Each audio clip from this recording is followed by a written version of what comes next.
2 লাখ চৰকাৰী চাকৰি দিয়াৰ যিটো আমাৰ সংকল্প আছিল তাক হাতে কামে আগবঢ়োৱাৰ বাবে আমি ইতিমধ্যে ব্যৱস্থা হাতত লৈছো।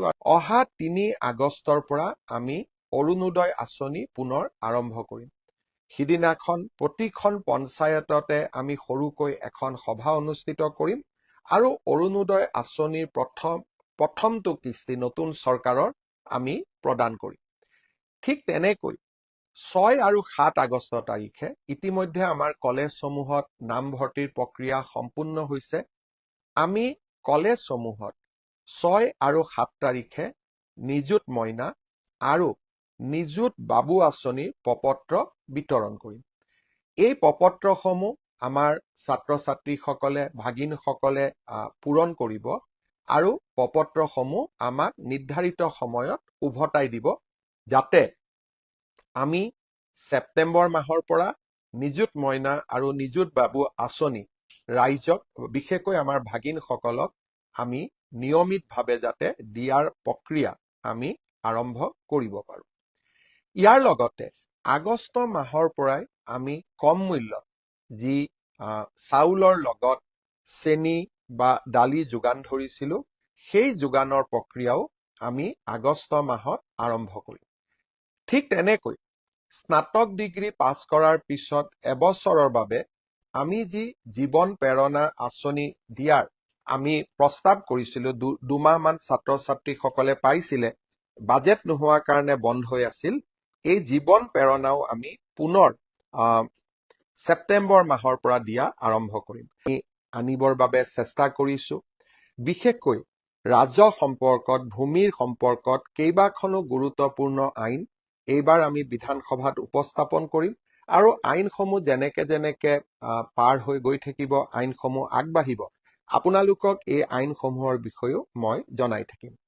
বহুদিন আগতে মই আপোনালোকক কৈছিলোঁ যে কামাখ্যা মন্দিৰত আমি কাশী যি আমাৰ ধাম আছে বা আমাৰ কাশীৰ বিশ্বনাথ মন্দিৰ আছে, তাত যেনেকে প্ৰধানমন্ত্ৰী নৰেন্দ্ৰ মোদী ডাঙৰীয়াই এটা সুন্দৰ কৰিডৰ নিৰ্মাণ কৰিছে আৰু তাত এতিয়া তীৰ্থযাত্ৰীসকলে খুব ধুনীয়াকৈ যাব পাৰে, তাৰ আৰ্হিত আমি কামাখ্যা মন্দিৰতো এটা কৰিডৰ নিৰ্মাণ কৰিম। 2024 চনতে প্ৰধানমন্ত্ৰী ডাঙৰীয়াই এই কামাখ্যা কৰিডৰৰ আধাৰশিলা স্থাপন কৰিছিলে। বহুদিন ধৰি বিভিন্ন কাৰণত গুৱাহাটী উচ্চ ন্যায়ালয়ত এই বিষয়টো পেণ্ডিং হৈ থকাৰ কাৰণে আমি কামাখ্যা কৰিডৰৰ নিৰ্মাণৰ কাম হাতত ল'ব পৰা নাছিলোঁ। আজিৰে পৰা কামাখ্যা কৰিডৰৰ নিৰ্মাণ কাৰ্যও আগবাঢ়িছে আৰু আমাৰ প্ৰায় 500 কোটি টকা ব্যয়েৰে নিৰ্মাণ হ'বলগীয়া এই কামাখ্যা কৰিডৰে অসমৰ পৰ্যটনৰ দৃষ্টিভংগীৰ পৰা আৰু এক ডাঙৰ সংযোজন হ'ব। কেইটামান দিন আগতে গুৱাহাটী চিৰিয়াখানাখনকো কেনেকৈ আমি নতুন ৰূপত সজাই তুলিব খুজিছিলোঁ তাৰ বিষয়ে মই আপোনালোকক জনাইছিলোঁ। ইয়াৰ সমান্তৰালভাৱে এইবাৰ আমি আৰু কেইটামান নতুন আঁচনি আমাৰ বাজেটত হাতত লৈছোঁ। বটদ্ৰৱা সত্ৰখন খুব ধুনীয়াকৈ সজাই পৰাই তোলাৰ পিছত এইবাৰ আমি মধুপুৰ সত্ৰখন, য'ত নেকি মহাপুৰুষ শ্ৰীমন্ত শংকৰদেৱৰ অন্তিম সময়খিনিৰ যিখন সত্ৰ সাক্ষী হৈ আছে, সেই মধুপুৰ সত্ৰখনকো আমি খুব ধুনীয়াকৈ সজাই পৰাই তুলিব খুজিছোঁ। এই সত্ৰখন কোচবিহাৰত আছে, পশ্চিমবংগত আছে। পশ্চিমবংগ চৰকাৰৰ সৈতে কথা পাতি এই সত্ৰখন আমি সুন্দৰ কৰি সজাই তোলাৰ বাবে আমি প্ৰয়াস আৰু প্ৰচেষ্টা হাতত লৈছোঁ আৰু এইবাৰ বাজেটতো তাৰ বাবে আমি 35 কোটি টকাৰ অনুমোদন দিছোঁ। ইয়াৰ লগতে আপোনালোকে জানে যোৰহাটৰ ফ্ৰীডম পাৰ্ক, শিৱসাগৰৰ ৰংঘৰ, এই গোটেইবিলাকে আমাৰ পৰ্যটনৰ দৃষ্টিভংগীৰে এক প্ৰকাৰ একোটা সম্পদলৈ ৰূপান্তৰ হৈছে। তাৰ লগত সংগতি ৰাখি এইবাৰ আমি অকণমান কাৰেং ঘৰকো আৰু অলপ পৰ্যটন আৰু ইতিহাসৰ দৃষ্টিভংগীৰ পৰা আৰু অলপ সুন্দৰভাৱে সজাই পৰাই তোলাৰ আমি প্ৰচেষ্টা কৰিছোঁ আৰু খুব কম দিনৰ ভিতৰতে মই এবাৰ কাৰেং ঘৰলৈকেও যাব খুজিছোঁ।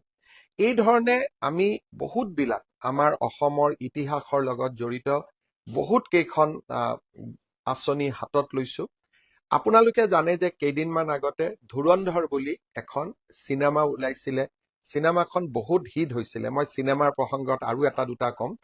এই চিনেমাখনৰ ডাইৰেক্টৰ আছিলে আদিত্য ধৰ।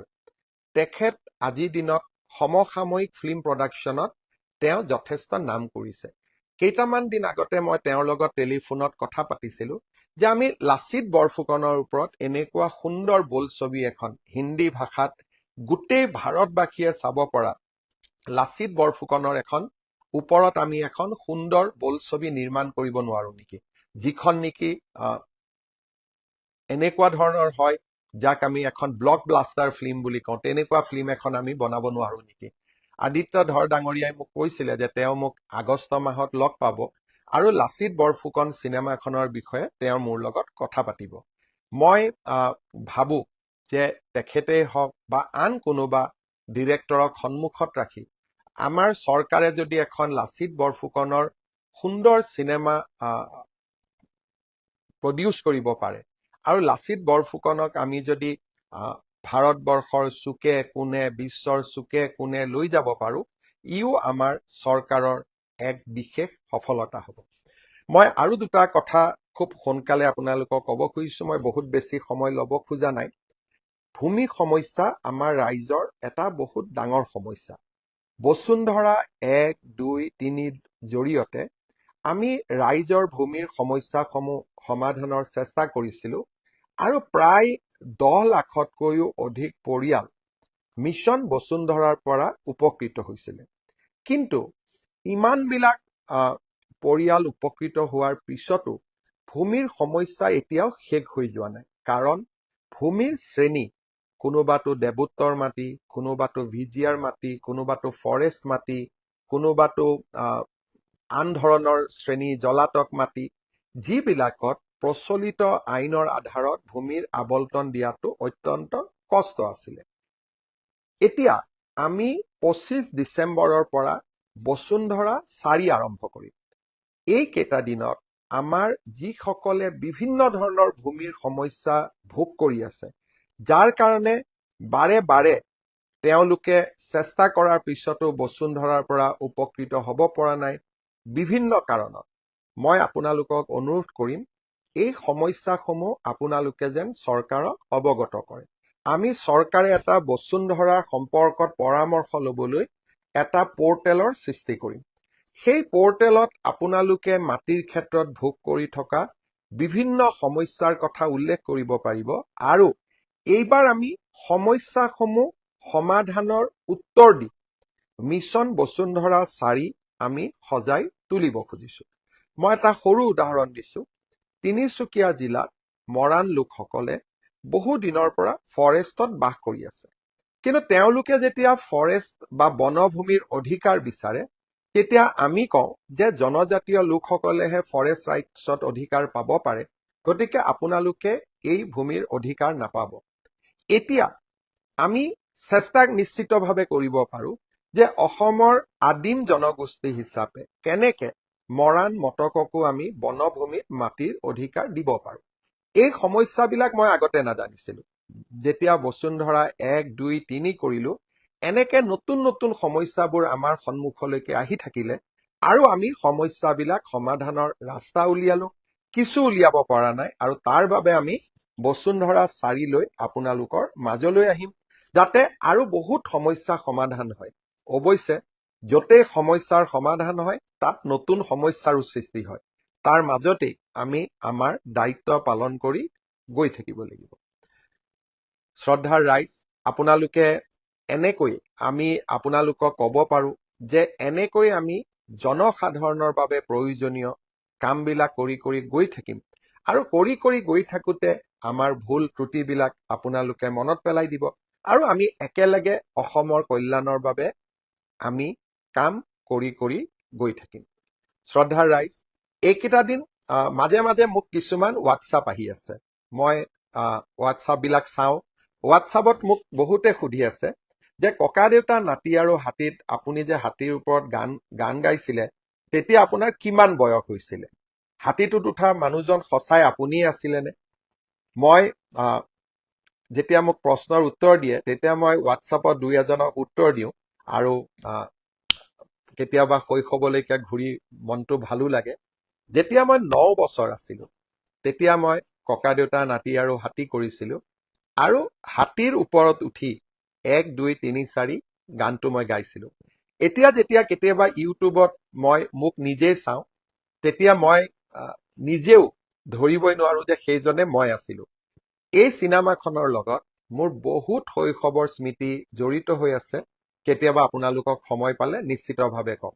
খালি এটা কথা মই ক'ব পাৰো যে মই যেতিয়া এই চিনেমাখন কৰিছিলো ককা দেউতা নাতি হাতী 2ৰ কথা কোৱা নাই, ককা দেউতা নাতি হাতী 1ৰ কথা কৈছো। মই যেতিয়া এই চিনেমাখন কৰিছিলো চিনেমাখন শ্বুটিং হৈছিলে কামপুৰত আৰু কামপুৰৰ যিখন দলঙৰ ওপৰত আমি ককা দেউতা নাতি হাতীৰ শ্বুটিং কৰিছিলো মুখ্যমন্ত্ৰী হোৱাৰ পিছত সেই দলংখনৰ সমান্তৰালভাৱে আমি আৰু এখন দলং নিৰ্মাণ কৰিছিলো, কামপুৰৰ ৰাইজক উপহাৰ দিছিলো আৰু দলংখন উদ্বোধন কৰাৰ সময়ত কামপুৰৰ ৰাইজে মোক হাতীত আকৌ এবাৰ উঠাইছিলে। আমাৰ বৰহমপুৰৰ বিধায়ক জিতু গোস্বামীয়ে মোক কৈছিলে যে দাদা কামপুৰত দলং উদ্বোধন কৰিব কিন্তু আপুনি হাতীত উঠিব লাগিব। যি নহওক আজি আকৌ এবাৰ ককা দেউতা নাতি হাতী 2ত মোক আকৌ এবাৰ দেখি কিছুমানে হোৱাটছআপত মোক প্ৰশ্ন সুধি আছে। মই এটাই ক'ম যে যেতিয়া মই কেতিয়াবালৈকে যদি মই মোৰ বিষয়ে এখন আত্মজীৱনী লিখাৰ সুযোগ পাওঁ তেতিয়া নিশ্চিতভাৱে ককা দেউতা নাতি হাতীৰ কথাও মই আপোনালোকক